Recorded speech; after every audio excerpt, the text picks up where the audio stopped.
दुनिया की हर खबर देखने के लिए सस्ता मीडिया को सब्सक्राइब करो और साथ में बेल आइकन को दबाएं ताकि लेटेस्ट वीडियो सबसे पहले आप तक। बिहार विधानसभा में अगर सबसे बड़ा कोई दल है तो वो राष्ट्रीय जनता दल फिर से हुआ है। यानी 76 पहले हमारे पास सीटें थी, विधायक थे, अब जो कि 4 और AIM के सदस्य जुड़े हैं। जोगीहाट से शहनवाज भाई, मोहम्मद अंजार नईमी जी बहादुरगंज से, मोहम्मद इजहार अशफी कोचाधामन साहब कोचाधामन से, और सईद रकनुद्दीन अहमद जो 22 से जो है, जो AIM में थे। यानी AIM को 5 सीटें मिली थी, जिसमें कि 4 विधायक, ये चारों विधायक राष्ट्रीय जनता दल में जुड़े हैं और पार्टी ने स्वीकार्यता दी है। और आप सब लोग जानते हैं कि जो भारतीय संविधान के 10वीं सूची, जो भारतीय संविधान का 10वीं सूची धारा 4 के अंतर्गत में इन लोगों ने राष्ट्रीय जनता दल में विलय किया है। यानी मिनिमम जो है, आपको किसी भी दल का अगर विलय होता है तो 66% होना चाहिए।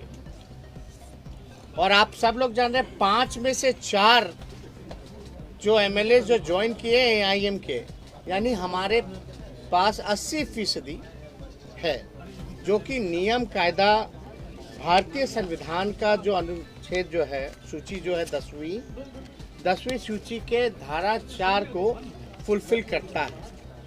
इसी टेक्निकल रूप में ये ज़रूरी होता है कि जो इन्होंने प्रस्ताव दिया, जो इन्होंने अध्यक्ष जी के नाम पे दिया चिट्ठी, कि इन चारों की इच्छा है कि राष्ट्रीय जनता दल ज्वाइन करे, तो फिजिकल रूप से हम लोग आज बिहार विधानसभा भी गए और फिजिकली जो है चारों विधायकों की पेशी आदरणीय अध्यक्ष जी के समक्ष हम लोगों ने रख दिया।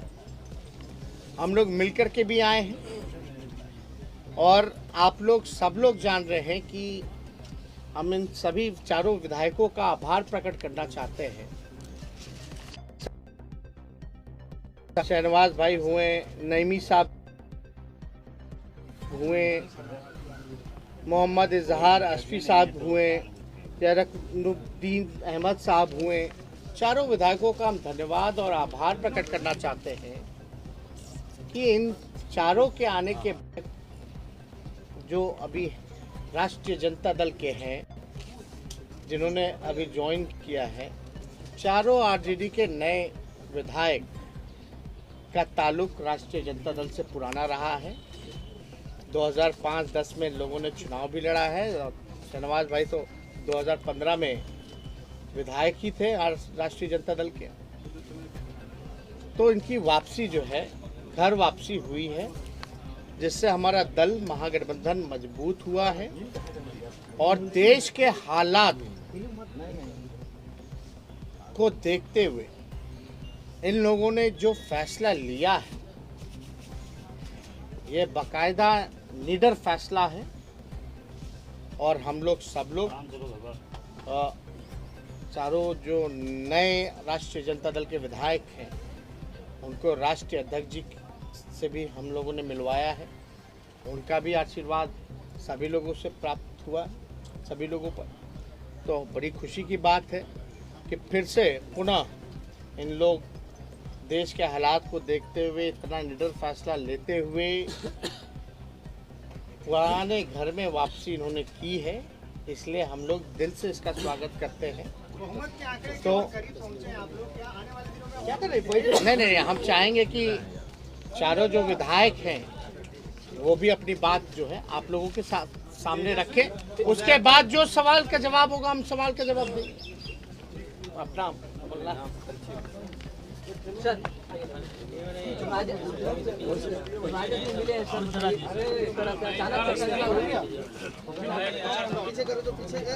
जो देश का हालत है उसको देखते हुए महागठबंधन को मजबूती करने के लिए हम लोग एक प्लेटफॉर्म में आने का काम किए हैं ताकि हम लोग देश का जो हाल है वो देख रहे हैं।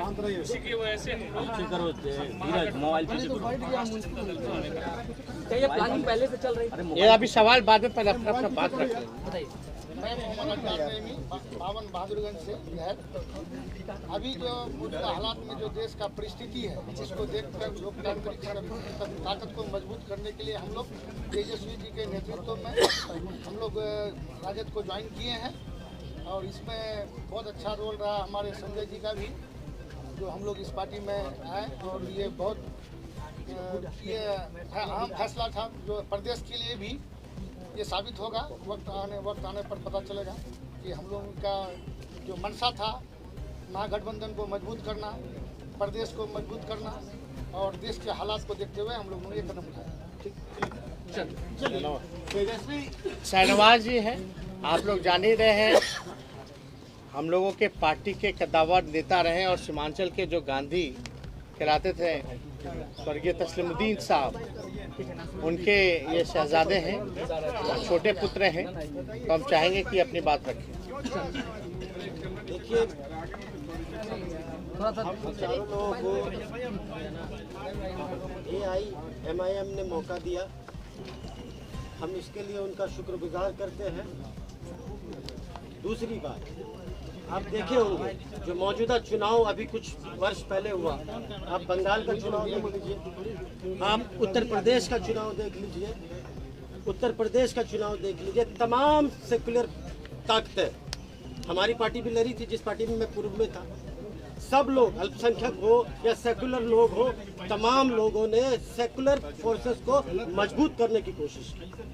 उसी क्रम में उसी दोनों प्रदेश का रिजल्ट को देखते हुए हम लोग जिस क्षेत्र से आते हैं, जोकीहाट से आते हैं, सीमांचल से आते हैं, वहाँ के अल्पसंख्यक, वहाँ के सेकुलर लोग चाहते थे कि हम तमाम लोग फिर से बिहार में जो सबसे मजबूत सेकुलर पार्टी है, हम उसका हाथ को मजबूत करें, उनकी लड़ाई को आगे बढ़ाएं और सीमांचल की जो बदहाली है उसको सब लोग मिल करके दूर करें।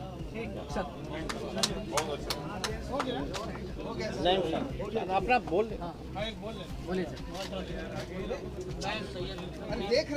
थोड़ा तेज बोल दीजिए सर प्लीज। MIM पार्टी से विधानसभा चुनाव लड़ा था, मैं पहले भी विधायक था और माननीय लालू जी के नेतृत्व में पहले भी राजनीति की है बिहार में। और अभी मौजूदा हालात में जो मुल्क के हालात हैं और सारे सेकुलर एक प्लेटफॉर्म में आके सबके खिलाफ चुनाव लड़ना है, इसीलिए हम लोग बिहार में अपने युवा नेता माननीय तेजस्वी प्रसाद यादव जी के नेतृत्व में इस पार्टी की सदस्यता ग्रहण की है और सीमांचल में संगठन को मजबूत करके हम लोग एक नया बिहार बनाने का प्रयास कर रहे हैं। ठीक है, और कोई सवाल?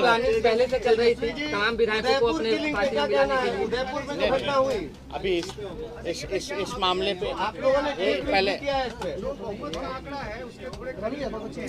नहीं देखिए जहाँ तक मामला है, इन लोगों ने साफ तौर पे ये कहा कि जो देश के हालात और आप लोगों ने घटनाएं भी देखी होंगी, चाहे उदयपुर हो या कहीं भी हिंसा होती है, जो कट्टरपंथ है, कट्टरपंथ के लिए कोई जगह नहीं होनी चाहिए।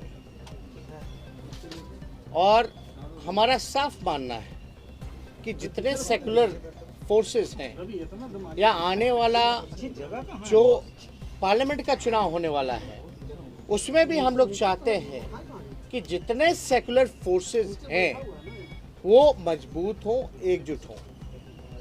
सेकुलर फोर्स जब हम बोलते हैं तो किसी धर्म से नहीं जोड़ना देखा जाता।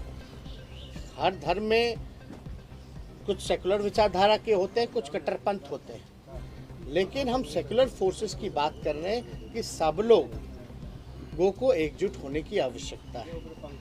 क्योंकि आज देख लीजिए, पहले से ही जनता देश की बेरोजगारी से, गरीबी से, लाचारी से, बेबसी से ना शिक्षा है, ना चिकित्सा है। और जहां से ये विधायक जो चुन के आए हैं वो बिहार का सबसे गरीब इलाका जो कि सीमांचल है। और अभी जो पूरा बाढ़ की स्थिति बनी हुई है, तो उस हालात में पहले से ही इतनी ज़्यादा मुसीबत हमारी देश की जनता, बिहार की जनता झेल रही है। वो कम था क्या जो इस तरह का पॉइजन, जहर समाज में घोला जा रहा है, जहां एक भाई को दूसरे भाई के प्रति लड़ाया जा रहा है। चाहे नुपुर शर्मा का बयान हो, उसकी भी निंदा है, चाहे जो उदयपुर की घटना है हम उसकी भी कठोर निंदा करते हैं। और हिंसा और सांप्रदायिकता से हम लोग लगातार जो है लड़ते आ रहे हैं। विचार जो हमारा विचारधारा है सब लोगों को पता है। हम लोग सब लोग चाहते हैं कि देश में अमन हो, शांति हो, खुशहाली हो, भाईचारा हो। आज अमन छीन गया, चैन छीन गया, खुशहाली छीन गई। कोई वर्ग, चाहे युवा हो, महिला सुरक्षित नहीं है। लॉ एंड ऑर्डर की हालात आप देख रहे हैं पूरे बिहार में या पूरे देश भर में। आप स्थिति देख लीजिए, हर जगह क्राइम हो रहा है, गरीबी है, ना मजदूर खुश है, ना किसान खुश है, ना छात्र खुश है। तो इस हालात को देखते हुए सभी लोगों ने निर्णय लिया है और हम लोगों ने खुशी जाहिर की है कि भाई इससे बल मिला। और ये समय का मांग था और ये जनता की मांग थी, आम आवाम की मांग थी कि भाई बिहार में महागठबंधन राष्ट्रीय जनता दल को मजबूत कीजिए। अगर कोई बिहार में सांप्रदायिक शक्तियों को लड़ सकता है, हरा सकता है, जो हमने हराया है। आज तक भाजपा की हिम्मत नहीं हुई बिहार में कि अकेले चुनाव लड़ के दिखा सके। एनडीए में सबसे बड़ी पार्टी होने के बावजूद भी तीसरे नंबर की जो पार्टी है उसका मुख्यमंत्री बनाया गया। ये क्या है? इसलिए हम लोगों ने शुरुआत से ही हम लोगों ने लड़ाई लड़ी और इस लड़ाई को हम लोग आगे लड़ेंगे और हम लोग जीत हासिल करेंगे। कि आप बहुत जल्द जदयू में भी कोई बड़ा ऑपरेशन करने वाला है। नहीं, सब कोई ऑपरेशन सर्जरी थोड़ी ना होता है। ये सब देखिए, कोई सर्जरी ऑपरेशन नाम, भाई हम लोगों की क्या ताकत है जो बीजेपी की है उस हिसाब से। ये तो एक विचार की लड़ाई में विचारधारा से जो लोग जुड़े हैं, जो जनता की मांग है उससे ये लोग आए हैं, जो समय की मांग थी उससे जुड़े हैं। वरना आप तो जानते, हम तो विपक्षी दल हैं, लेकिन फिर भी बिहार की जनता ने महागठबंधन को जनादेश दिया। वो अलग बात है कि चोर दरवाजे से कोई सरकार आई और बनी, लेकिन इतना मजबूत विपक्ष बेईमानी के बाद भी हम लोग इतने मजबूत हैं कि लगभग जो है ज्यादा दूर नहीं है सत्ता से। फिर भी हम लोगों को सत्ता का लालच नहीं है, लोभ नहीं है।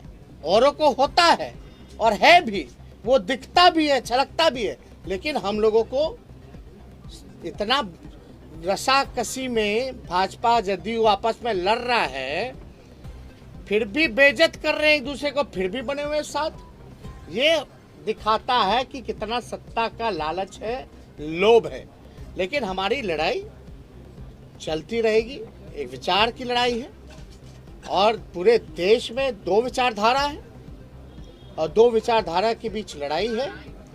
और लड़ाई जो अहिंसा में विश्वास करता है, जो अमन चैन भाईचारा में विश्वास करता है, जो देश का उत्थान में विश्वास रखता है, विकास में विश्वास रखता है, जीत उसकी होगी।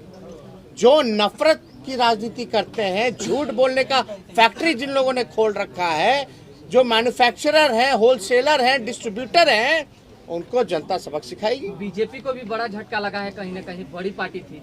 नहीं, अब कैसे हुई नहीं हुई, अब हमको तो अरे अब कौन किसको, वो लोग एनडीए में आपस में झटका खेल रहा है, एक दूसरे को कभी ना कभी झटका ही देते रहते हैं। उसमें हमको नहीं, हमको अपना काम करना, अपने